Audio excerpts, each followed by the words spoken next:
great that the younger generation feel like they can talk openly about this. They're getting so much more confidence and stuff like that because they feel like they've been listened to and heard, which is awesome. That's Alipate Carlile, an ex-AFL veteran who played more than 150 games for Port Adelaide between 2005 and 2016. He's also one of the few Fijian-born players to ever play the game at the top level. Affectionately known as Bobby, he found his identity and a sense of meaning in sport that was missing from his life, and it put him on the path to becoming who he is today. When they do open up, it's so revealing that you get to, and like it's a privilege to be able to sit there and listen to some of the stories. From a young age, Bobby felt like he wasn't Fijian enough to be Fijian and not Australian enough to be Aussie, and he grappled with the question of where he truly belonged. Once he was empowered to accept that he could proudly be both, it was a light bulb moment that changed everything. That identity is like a huge thing to finally bed for any individual, and I think it's probably builds the base of everything else that can come from your life. Since hanging up the boots, he's gotten to work as the Port Adelaide Football Club's multicultural programs manager, mentoring young people to take ownership of their cultural identity and love who they are. He's a passionate educator, a strong advocate for racial equality, and an inspirational leader to the next generation of multicultural Australians. Welcome to Young Blood, a podcast all about young men's health. My name's Callum McPherson, I'm a journalist, and this is our mission to talk about the stuff that matters and isn't talked about enough. Let's do it. All right, Bobby, you're born in Fiji. Sugar City? Latoka, yeah. Yeah. That's up north of the main island, which is pretty... I went back there about 5 years ago, and it honestly looked like it hadn't changed. Apparently, Mum told me, so I was pretty thrown back by it, to be honest. And were you just a little baby when you were there? What age did you move over to Australia? Yeah, it was roughly 4 to 6 months old, I think. We got forced out because of a military coup. I joke around that one of the uncles got angry at the other uncle over there, and got thrown out. So because Dad's Australian and Mum's Fijian, and so all Australians were told to move back to Australia to get out of there because it was starting to get pretty violent over there apparently at that stage. So we bounced around Melbourne for a few years till I was about 4, and then moved up to the country to help my grandfather out in the farm. So I grew up in Wangaratta. So, yeah, all right. How big's Wangaratta? Surrounding, it's about probably 20,000 people. Yeah. And at that stage, it seemed like we were the only family of colour in the whole town. So it was interesting growing up, and it was a good experience because we'd get up and feed the horses and the chickens on the farm, and wrestle cattle and sheep and stuff like that. So it was good fun growing up. And the farm stuff, was that the reality for your mum in Fiji prior to, or did she learn that when she was with your dad? Nah, she was working in a resort when she met Dad. So yeah, she was I would probably never have really had an in-depth conversation about some of the stuff that she faced when she come across. She was a mum for us for a number of years until she started getting into aged care work. So. And she's been doing that since, and now she's getting into the disability sector as well. So she's been a career in that. So it's been good for her. And so when do you have your earliest memories? From about what age? Was that pretty much on the farm, or what do you remember? It was probably when we were in Williamstown in Melbourne, probably kindergarten and then going into primary school. Had a few memories back there, and Williamstown was awesome for us growing up, and close to the beach and all that. And then obviously growing up in the country was just another chapter that we sort of went through. And I lived there till I was 18, so it was a good experience. So you count yourself as a country boy? Yeah, definitely. I've got some stuff that the wife still tells me is very, very country. So it was awesome growing up, and you sort of learn to make do with what you got out there. And growing up, we'd really focused on just sport and hanging out with mates and just having fun, pretty much. So it was good. The wholesome activities. Yeah, with a lot of bike riding, a lot of we lived at the foot of the Warby Ranges, so we pretty much go up there a little bit and muck around up on the tracks up there and running through the hills up there and going to different waterfalls and all that sort of stuff as a kid. And then, yeah, obviously pretty into basketball when I was a junior. So we had a group of mates that were really, really close. And we all went to the same high school together and stuff. So we had a pretty strong basketball team traveling around the country. So it was awesome. Yeah, right. So you're pretty much always doing something, it sounds like. Yeah, it was always something sporty or physical. And like we started playing the Nintendo 64 for about 2 months, and I quit because I was over it. I hate video games. Oh man, I used to sit there for 12 hours a day playing Zelda back in the day. We had the what was it, James Bond 007? Oh, GoldenEye. Yeah, with man, DK mode. That was a classic. No, it was the brothers. Your friends would beat you in that, and you'd say, "Let's play basketball instead." Yeah, I'd rather go shoot hoops because I was crap at it. So it was good fun. Kids these days have got no hope.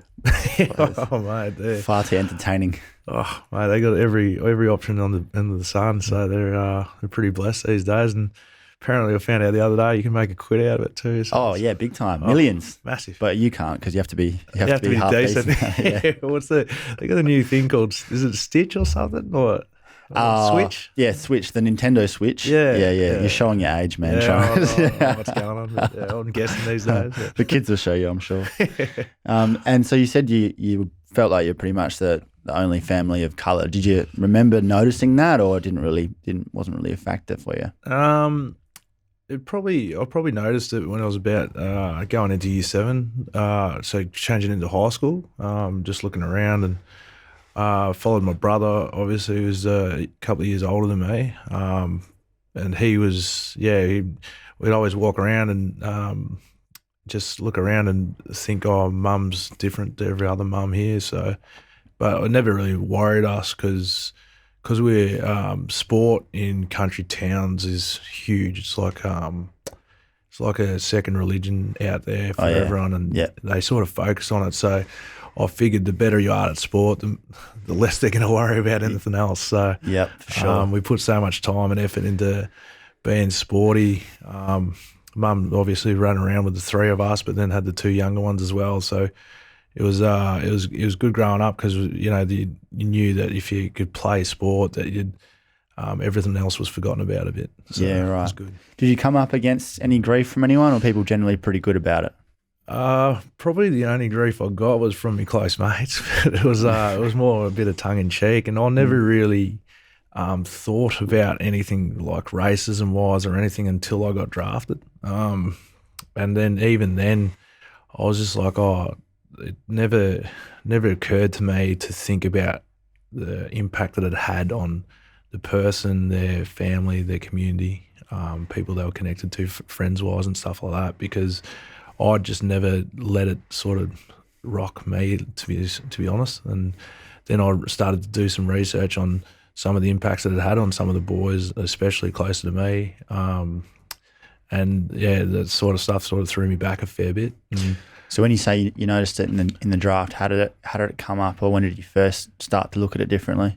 Just focusing on diversity at the draft camp was like, I'd have my mates, but then I'd look around and there'd be other guys of colour walking around. I'd be like, oh, how good's this, sort of thing. And the only other colour that I'd seen was when I'd go to like train at Shepparton, which was an hour away, or Albury-Wodonga, where there was a big Indigenous population at Shepparton, and a few of them actually come up and like give me a high five and stuff because I thought I was Indigenous at that stage. So I was like, oh, how good's this? And then some of the stuff that I've witnessed back there, I look back on, and I was like, yeah, that's probably not ideal, and like how I'd react and the experience that I've had. That I'd look back on it now and I'd be like, I'd react differently to that. Yeah. So at the time you didn't think too much of it or read too much into it, but being a bit more researched now, looking back, you see, perhaps that wasn't actually appropriate and you'd handle it in a different way now. Yeah, definitely. And that comes with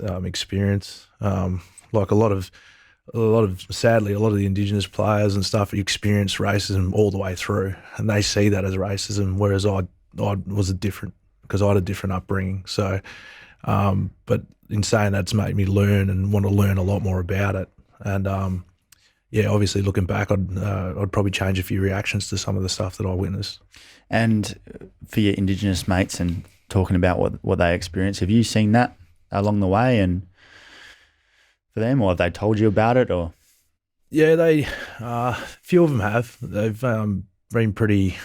It's just hard, a lot of the conversations, because it's a pretty emotional thing to talk about, especially when they were younger and feeling like they were alone.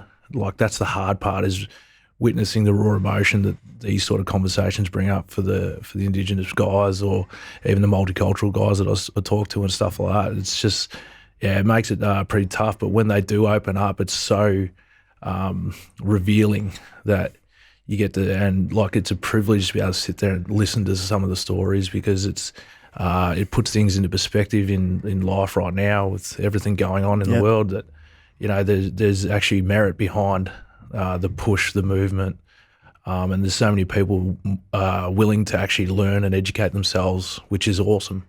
And we just need to keep pushing that message. Absolutely. And you have a lot of those conversations, I'm guessing? Yeah, they're starting to get more and more, which is a two thing. It's like a double-edged sword. So, one, that people are getting more confident in talking about it, which is raising the awareness, but also, like, it raises the statistics to truly reflect what's going on in the communities and Australia. So I don't think, I'm not sure if, like, there's probably a little bit more racism around right now with everything going on, but in saying that, it's people actually getting the confidence to tell their story. Yeah, it's that the spotlight's on it. So perhaps, I mean, it's hard to know, but it's just bringing to light the racism that was there under the surface and bringing it to the surface, so it seems like it's everywhere, which you probably have a bit of a idea that in some respects it is, but it's more in people's mind and attention at the moment. Yeah, a lot of the people I talk to are like, oh, well, why should I talk up when nothing's going to happen? Whereas now they've actually got it's like creating a pathway for these guys to sort of walk, to be able to voice their stories, and actually giving them the confidence to talk about it on stuff like social media and mainstream media and other avenues where they can actually talk about some of the stuff that's happened to them. Yeah, which I guess is a massive step, and that shows at least that, well, there's that vehicle there for people to be able to speak up and be heard now, but also through programs like yours and talking to people like you, people are getting that courage to be able to start to come forward with stuff, which is definitely a good thing. Yeah, definitely. And it's great that the younger generation feel like they can talk openly about this. They're getting so much more confidence and stuff like that because they feel like they've been listened to and heard, which is awesome. Yeah. And you're big on cultural identity. And I think you said in the past that growing up you felt like you weren't Fijian enough to be Fijian, but you weren't Aussie enough to be Aussie, or something along those lines. Yeah. Can you just talk about what you meant by that? Yeah, so just being stuck in between in limbo is a real difficult place for anyone to sort of live their life. And I went through some mental health battles on my own because I'll look back on it, and it was like an identity thing where I, like you said, didn't feel Fijian enough to be Fijian and didn't feel Australian enough to be Australian. So it was a difficult place, but now I'm at peace with it, and like I understand that it's okay to be both. You don't have to be one or the other, and it's helped me so much more in my life to understand that identity is like a huge thing to finally bed for any individual, and I think it's probably builds the base of everything else that can come from your life. So I think it's really important. And did you put that pressure on yourself at the time, feeling like you had to be one or the other, but frustrated that you couldn't be because you couldn't change, obviously, who you are? Yeah, exactly. So it was frustrating because I would fit in with both molds, and that didn't sit with me because I always thought that I had to be one or the other. Right. I always sometimes blamed my family for not being more directive towards being one or the other. Yeah. So, and then like in conversations, I'd say, "Oh, I'm just Fijian or I'm just Australian," whereas the reality is I'm both. Yeah.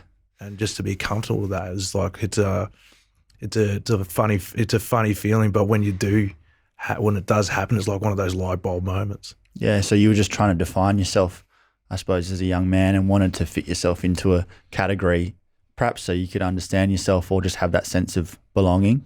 Yeah, and and the other part about it was to find a passion. So to find a passion with in the multicultural space was big for me, because I was trying to do the right thing by my family with study and stuff. Like I was always really good at maths and stuff like that. So I followed down the path of trying to be a construction engineer and different parts, and that were really focused on that. Yep. And then I just I got through about 6 different uni courses. I started them all but never finished them. So Right. I was just like, what's the point of wasting my time trying to follow something that I'm not really into? Was that before the AFL or during? No, I was during. Yeah. So right at the start of my career, I started about 3 or 4 different courses, and I was just like, nah, none of them are for me. Yeah. Was just not passionate about it. And then an You opportunity. thought I better be good. I was going to stop wasting my time, but because I was going for a fair few coffees down at Chivo and stuff like that with the boys, and sort of wasting time a little bit. But my parents were always like, you got to do something, you got to find something outside of football. Yep. And they were a big push for that, which was really positive for me, because looking back on it now, if I didn't sort of try to find something, I don't know where I would have ended up. Yeah, and you must come across a lot of players who end up in that scenario where they have their 10-year career or even shorter sometimes, but don't think outside of that, because there's a lot to it, and then they get to the point where they're not sure where to go. Yeah, well, a fair few of them have the average, I think, career is about 3.5 years, so it's not really that long. No, that's very short. So a lot of them are coming out at 21, sometimes a little bit younger. And really being shell shocked with some of the choices they have to make. So that's another big thing about being an AFL football. Everything's pretty structured for you. You get told what to do. Yeah, it's got that military sort of organisation to it. Yeah, so you're dictated to with everything you do, like the way you eat, what you eat, your sleeping patterns, everything's sort of measured. Whereas when you get out of that system, a lot of the boys find find themselves being overwhelmed with choice. So understanding your identity is a real big part of that, because you understand what you're doing each day as a focus outside of football is a really important part. And were you switched on to that when you were playing? Did you always have that in your mind, or you weren't at that point yet? Not at all. Not at all. It sort of came when I became a multicultural ambassador. Yeah. I started to really sort of find passion towards that space, and I did some study, which I finally finished one, and I was like, oh, how good is this? I thought I've achieved something out of football other than just kicking. And what was that? Pigskin. I was education support through RMIT. So it was a 2-year course. I did it with a few of the boys like Chad Wingard and Brendan Archie and a few of the others, which was really good, and Jake Need. So cool. It was awesome that we got through it. And it was just a sense of achievement that I thought, it'll sort of keep building. So it's been really good that I've been able to stay in that space and really make something of it. When did you start looking at your Fijian heritage? Did you want to know more about it from a young age, and were you sort of frustrated that you didn't have that offered to you, or was it later on? It was later on. Like I'd go back to Fiji a lot more when I was playing. I'd go back once a year during off season for the first probably 7 or 8 years of my career. You still have family there? Yeah, so much family, and going back, and I'd feel loved and welcomed and everything, but just disconnected because I couldn't understand the language. Yep. I didn't speak the language. I didn't understand the customs, the culture, and stuff like that. So I felt that whole like an outsider. Yeah, exactly. Yeah. So I wanted to explore that. So doing stuff like trying to find out the language and stuff, and yeah, it's been an interesting journey, and I was still on the kids sort of book with the language, and sort of working through it a little bit. So it's been good, and trying to teach my kids as well as well as myself has been pretty fun. And you still head over there every now and then? Not lately, always. Yeah, obviously you've seen it. Yeah. But I went back 3 or 4 years ago for my mum's 50th was and my sister's wedding. So big occasions these days because it's hard with the 2 kids with immunisations and stuff because it's a third world country and stuff like that. So they a lot of the kids over there aren't immunised. So if our kids copped anything, we wouldn't forgive ourselves. So. Okay, right. And what have you learned from or taken from that culture that's become part of you? That's something strong. I think something that's always been a part of me is being relaxed. So a lot of people said there was a knock on me during football was I looked lazy and laconic and everything like that. And I looked back on it and thought, well, was it actually a positive? Because while everyone else was losing their mind, if we were 3 points down at the last 5 minutes of the game, that I'd be like still thinking straight, being able to direct and lead some of the guys beside me about where to stand, how important their positioning is. Just focus on the game. Not to lose the next contest and stuff like that. So I thought it was a positive, whereas some people thought it was a negative. Yeah, and is that something that the club tries to teach players now? They'd rather have players with that sort of a temperament? I think the club's done a really good job at educating the boys on their strengths these days. So focusing on what they do bring rather than focusing on what they don't. Obviously working on your weaknesses is something that you have to do at that level, that elite level, because obviously any weakness can get exposed, but they do a lot more work on what they're good at, especially in the leadership space, and they've done so much work on empathy and understanding each other, so they understand each other's strengths and who they can look to in certain situations to lead them through some tough times. It's pretty amazing just how involved it is now with footy, especially with just all the background work that goes into it from a psychological perspective and emotionally, all that stuff. They seem to cover every base, whereas I'm sure, 20 years back it was a very different game. Yeah, when I started out, it was like you'd sit there and you'd expect to be silent and not talk. But that changed probably 2 or 3 years into my career. We started to get sort of asked questions a lot more about how we're feeling and all that sort of stuff. And we got encouraged to talk to psychologists, and whereas that was seen as a sign of weakness, it's actually become a strength of ours that we could that we were encouraged to do that, and not only talk about like the stuff that we had to get off our chest, like our feelings and all that sort of stuff, but actually do a mental training in terms of being able to visualise stuff. Like visualisation in any sport these days is starting to really ramp up. So it's a really important part of it. It's just an amazing indication, I think, that we're going the right way with the mental health stuff, especially for men, because you're talking about ultra macho culture. Footballers are lauded as being celebrities and sort of are modern day gladiators in Australia, that years back would have had that impression that they're really tough and they don't have feelings and they just want to punch on, and that's why we love them. Yeah. But now they seem to be more leading from the front and encouraging players to look inwardly at themselves and to be honest about expressing their emotions. And I think that shining a light on that is just so positive for the rest of society, because all these men that young boys look up to are expressing themselves, and then it encourages other people to think that that's all right. So I think that's pretty massive. Yeah, and I think the influence some of these players have nowadays, especially since they're so able to be reached through social media and other platforms, is really good, that they take that on board as being role models, and they understand that they're under the pump, scrutiny wise, from the media. The mainstream media are really after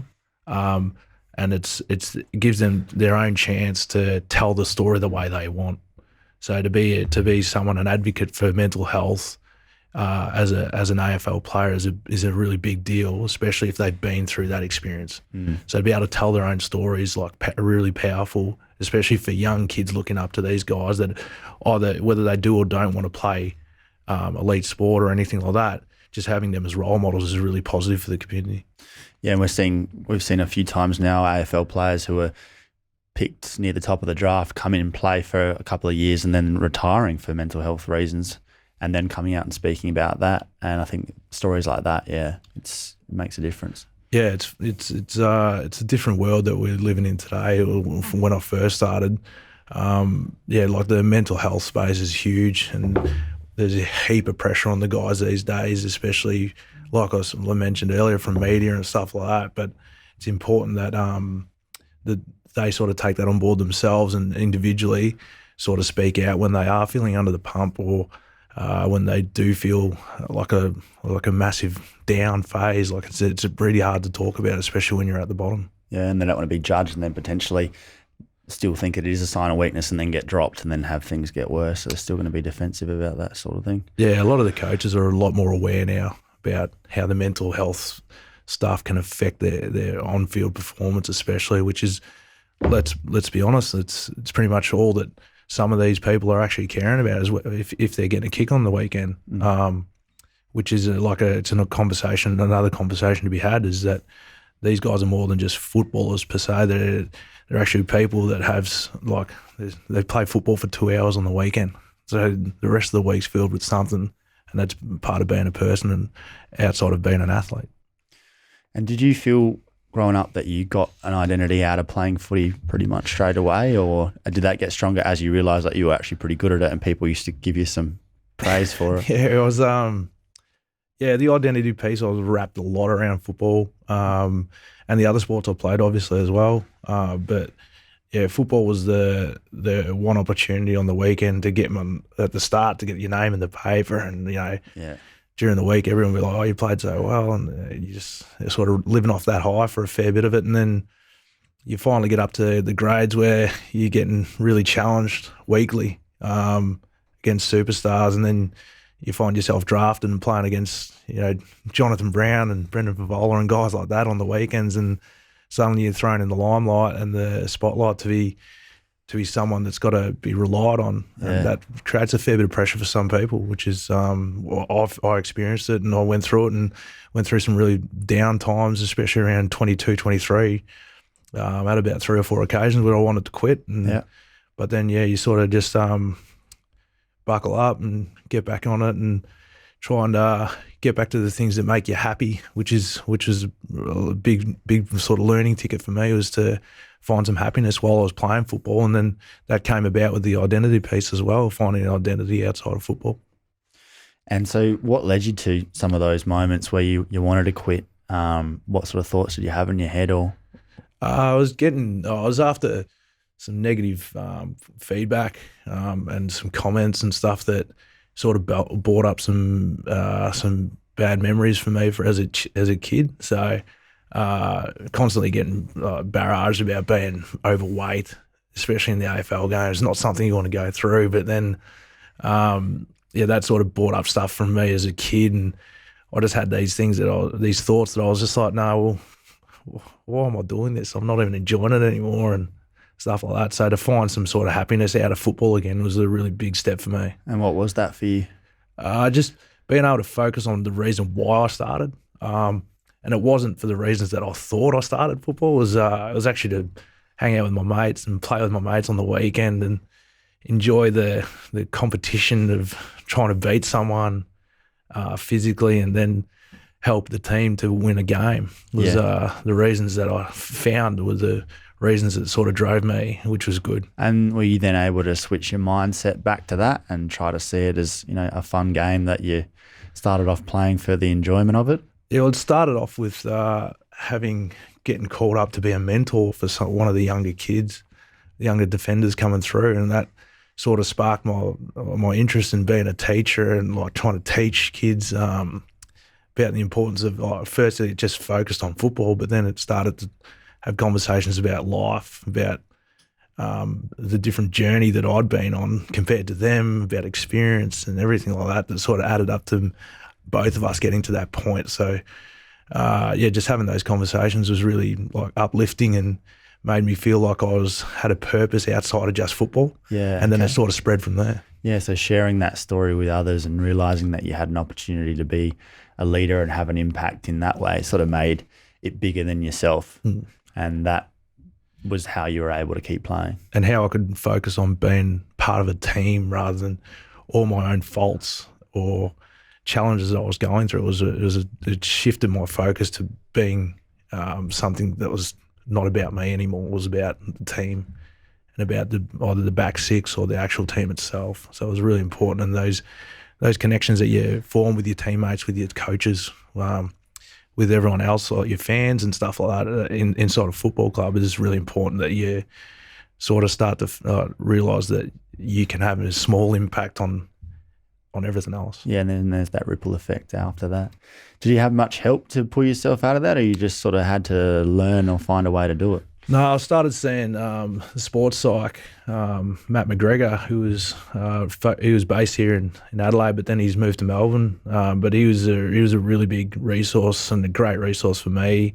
And he shifted me from talking about my problems and stuff, as such, to being to start to do visualization, stuff that was going to make me more positive walking out, rather than feeling, oh, okay, I've just had a weight lifted off my shoulder, but as soon as I walk out these doors, I'm going to go straight back to being negative again. Rather than doing that, I'd go on the positive rant, and actually got something out of this session going forward, and it's going to help me, visualizations, just slowing my mind, slowing my thoughts and stuff like that really helped me focus and about what I had to do during the week. And what do you find you're often teaching kids these days through the multicultural program?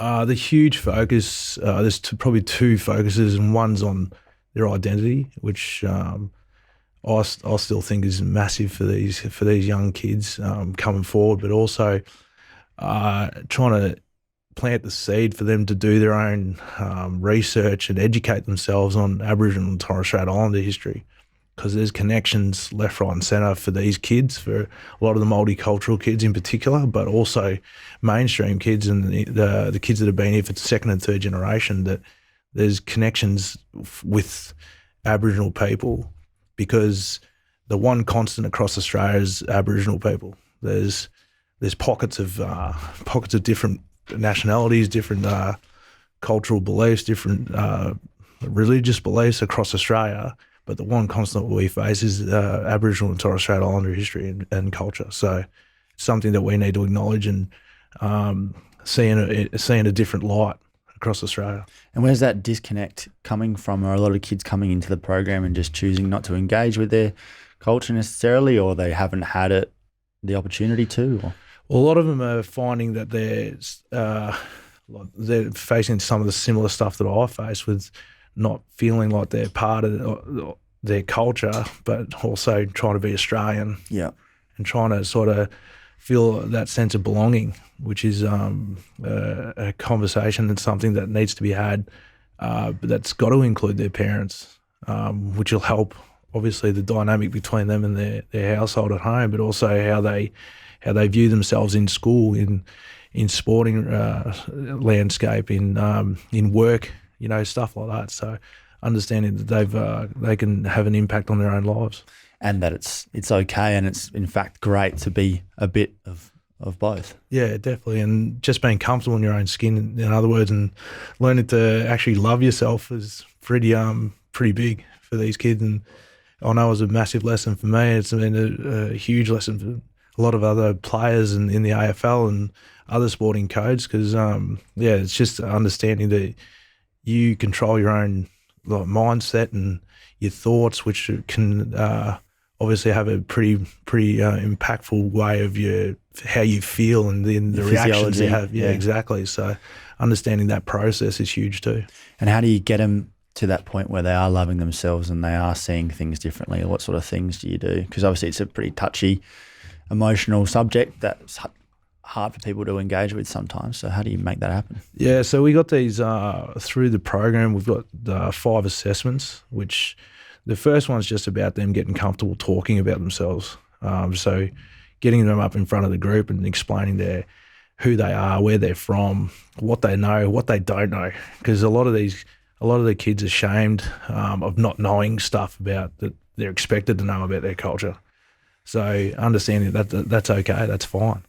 Just be open and honest about it and tell the truth, because and then that helps out with their getting confidence in front of the group, because they share in front of their classmates, and then they design a Guernsey to give to us, and then they have to write an explanation about why that representation is reflective of either their school classroom or their school community.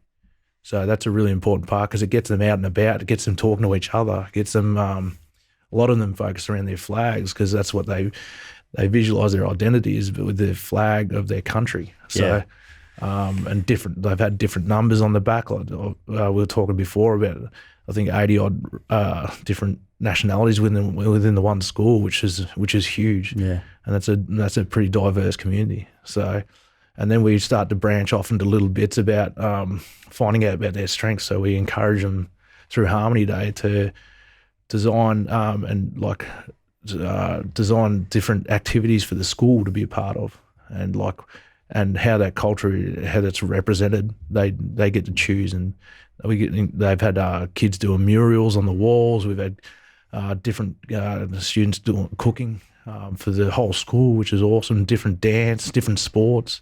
So they're encouraged to be creative and use and focus on their strengths about how they want to sort of reflect on those assessments. That, yeah, exactly. So, and how do you see them change over that time, and how quickly does it happen? Yeah, it's been that's been something that we've wanted to do for ages, is evaluate the program, which we were lucky enough last year that UniSA did a research project on the social impacts that the program was having. And some of the case studies through the parents, we had some focus groups where the parents would come along, they'd sit in their own room and talk about the impacts that it's having on their child at home and how it's sort of trickling down to their younger brothers or siblings. And the research project actually shone a light on some of the positive impacts that the program was having, and like the forced conversation about the parents' journey that they'd had to come to Australia, at some of the challenges, or if they'd moved around a lot or something like that, and having that connect culturally with Aboriginal and Torres Strait Islander history was really eye-opening for some of the parents. So, and some of the conversations that have stemmed from that has been unbelievable. So we've had students that have told their parents that they didn't want to own the chicken shop, which was really successful out north of Adelaide. They wanted to be a lawyer. So the parents said, "Oh, we didn't know that about you," and then they supported that journey from that point. So conversations that they would have been too afraid to have, which they then realise are actually really powerful and helpful, and their parents don't react the way that they expected they would. Exactly. So getting a level of empathy between both parties from the parents and the student was something that was I've seen happening in my head, but to actually watch it unfold was it was amazing. It was pretty cool. I suppose part of it as well is that cultural identity, maintaining that as individuals and as groups, but then also sharing across those cultures as well, and understanding that we're all different and we all have really great things to offer, and that you should be comfortable with yourself, but also be comfortable sharing with someone else who's different. Yeah, and some of the conversations between the African kids, for instance, who get all pigeonholed in the one thing as being African, but they've got heaps of different little countries and tribes and stuff that have some of them are fighting back home. Yeah. So watching that dynamic was really interesting as well, because the teachers actually had to facilitate the conversation between some of the kids, and we found it. One of our original projects was out of the Kilburn Football Club, and we had the kids were fighting amongst themselves.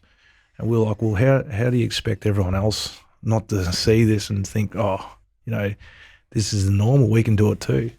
So having that sort of peaceful discussion between the kids is like a really big, it was a win for both the programs. And what do you find from the young men from the different cultural backgrounds, and just when they do realise this and they do become more comfortable with their identities, what sort of reactions do you see from them, or how do you personally see them evolve from it? Well, firstly, a lot of them are going through that cool phase of being, year 10 boys and all that sort of stuff. So trying to show off to the girls and get the attention. So it's been a bit of a twofold sort of attack with the conversation, but having them sort of find out about who they are and the importance of like them finding themselves as a passion as well to pursue after school is really important.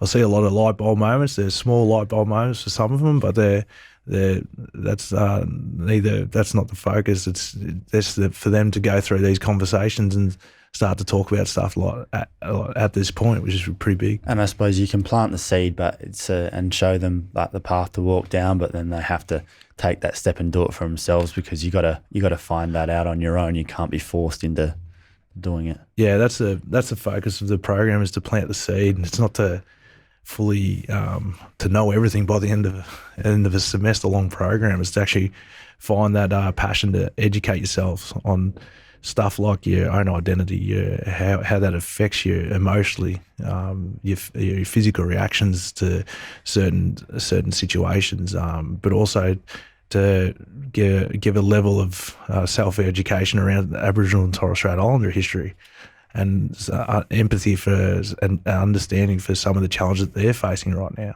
So it's a connection piece that's really, really powerful when they get it. And how much does it mean to you these days to be able to have a couple of hundred kids and hundreds more before that, and be the guy standing up there using your own experience and what you've been through to help them realise stuff earlier than you did? Well, I think the most powerful part for me is having the kids teach me and teach the teachers, because the teachers are really, really influential in these kids' lives right now, because they spend a lot of time with these kids. So understanding that if we educate the teachers in the appropriate way about how to facilitate these conversations, the kids end up teaching themselves. So the teachers can actually just sit back, facilitate the conversation, and they learn as much and they get as much out of the program as the kids do. So that's probably the most pleasing part for me, and the pleasing aspect is that how much the teachers actually find that this program is so much different to what they normally teach, but it's so rewarding for them. So it's pretty cool. Pretty cool.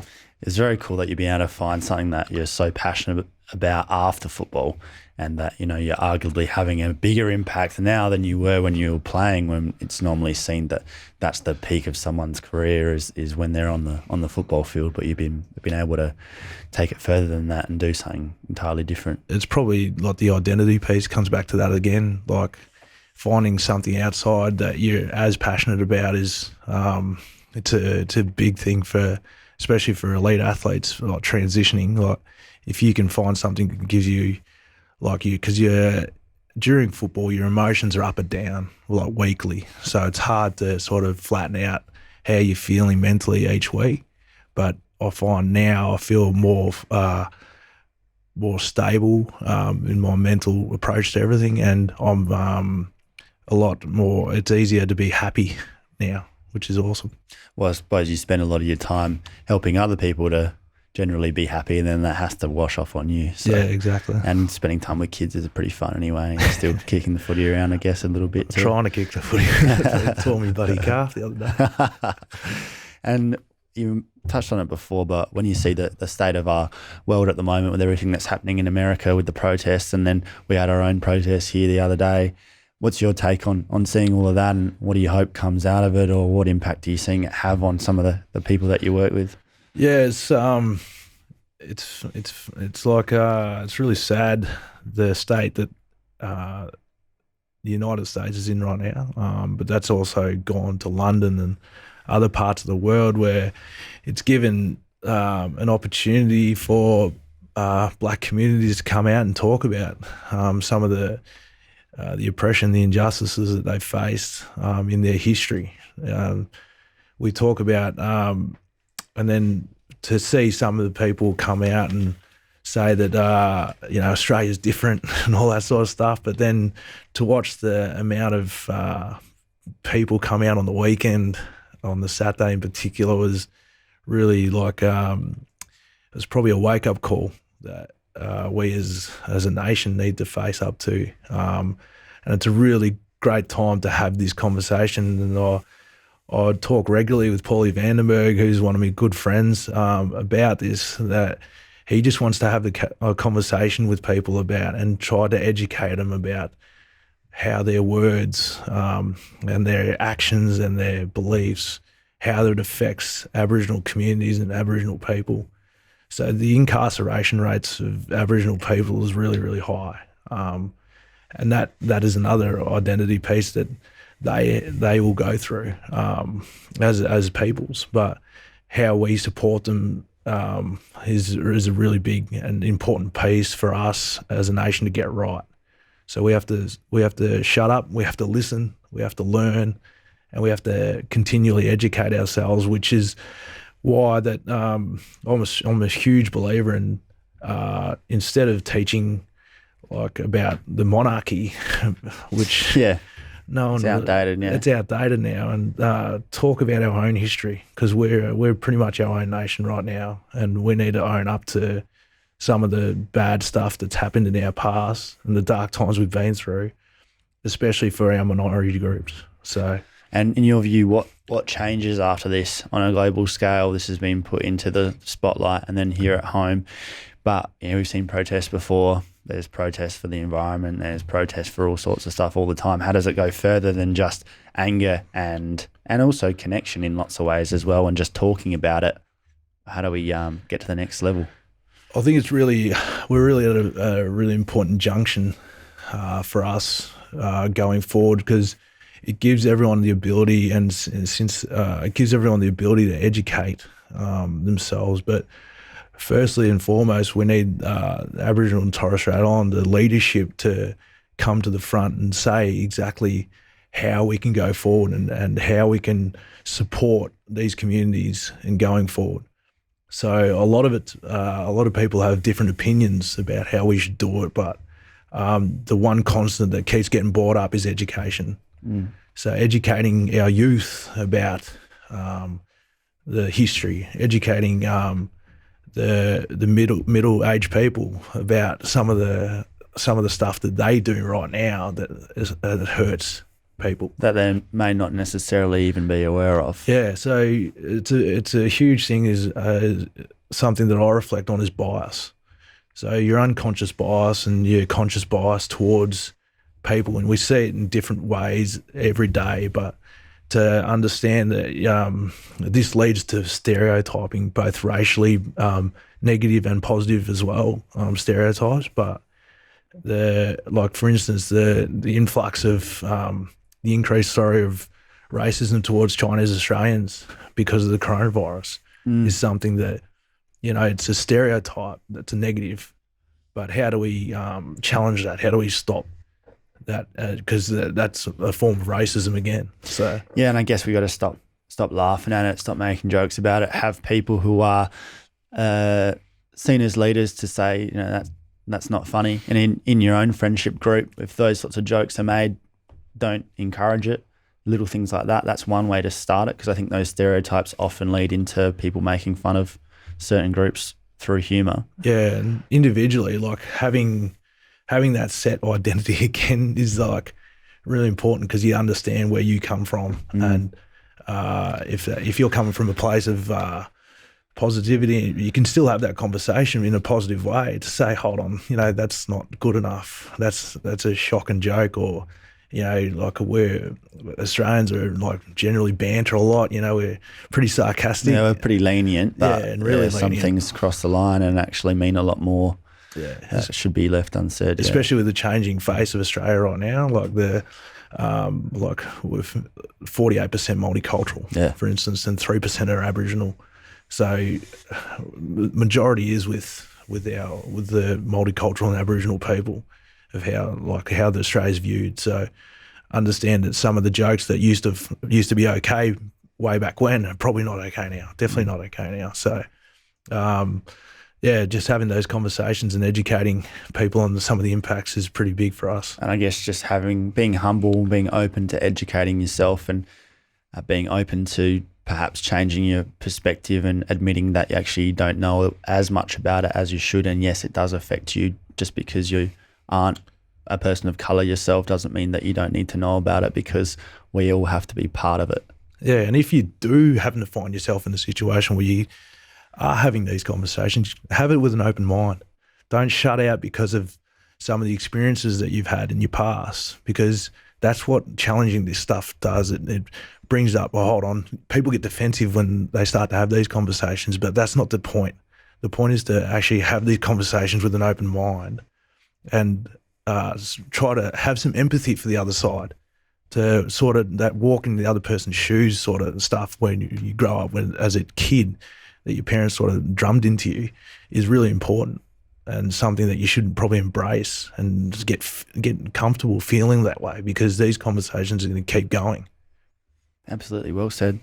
And I think the other thing that we see happening, which is sort of a blurry line as well, is a lot of people like to jump on the bandwagon with these sorts of situations, and social media makes that so easy to do, where I might not know much about the issue at all or particularly care about it, but because I want to manipulate the situation for my own gains, my own social media profile, I'll post something about it or have a 48 hours where it looks like I'm suddenly an activist about this issue, and then switch on to the next thing whenever it comes up.